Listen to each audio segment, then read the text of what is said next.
우리는 지난 금요일 날 그리고 계속해서 이사야서 10장을 보고 있습니다. 이사야서 10장은 세 부분으로 대별해서 살펴볼 수 있다고 했습니다. 첫 번째 부분은 이사야서 10장 1절로 4절로 북이스라엘 죄에 대해서 이야기를 하고 있습니다.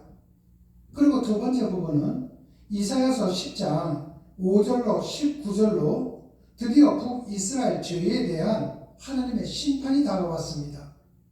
오늘은 세 번째입니다.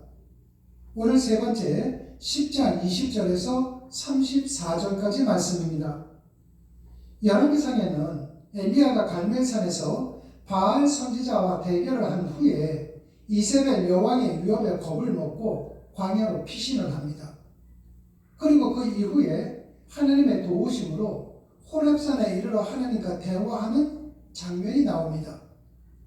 엘리야가 하나님을 경외하는 선지자는 나밖에 없어요. 자기뿐이라고 한탄을 하자 하나님께서는 우상 숭배하지 않는 7,000명을 남겨놓았다고 답변을 하셨습니다. 엘리야야, 너 혼자 아니다. 너 혼자만 그러는 것이 아니라 내가 7,000명을 남겨놓았다.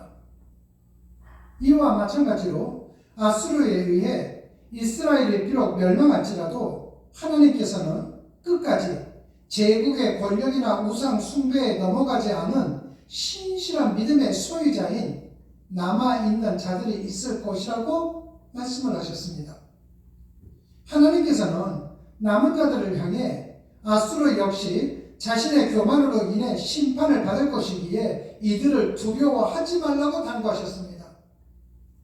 또한 남은 자들을 제외한 나머지 백성, 세상 권력과 우상 숭배에 무릎을 꿇은 사람은 그 수가 아무리 많을지라도 공의의 하나님의 심판이 있다는 것을 강조하셨습니다.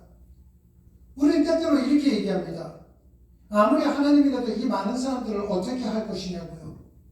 그러나 성경은 말씀합니다. 숫자가 아무리 많다 할지라도 공의의 하나님의 심판은 있을 것이라고요. 이처럼 하나님께서는 본문을 통해 하나님을 온전하게 신뢰하지 않는 사람에게는 반드시 하나님의 심판이 임하게 될 것이라고 강조하셨습니다.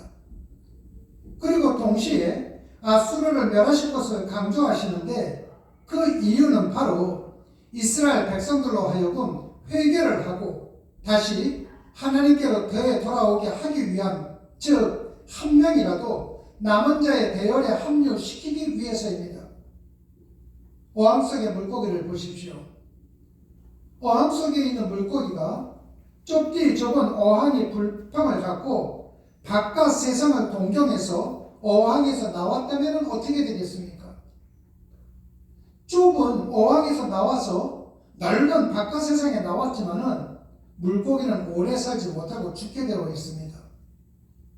물고기는 그 규모가 적든 아니면 넓든 상관없이 물속에 있을 때에 비로소 물고기의 삶을 살아갈 수 있듯이 우리도 하나님의 말씀 안에 거할 때에만 거룩하신 하나님의 자녀로 살 수가 있다는 것입니다. 여러분의 삶 속에 답답함이 있습니까? 공허함이 있습니까?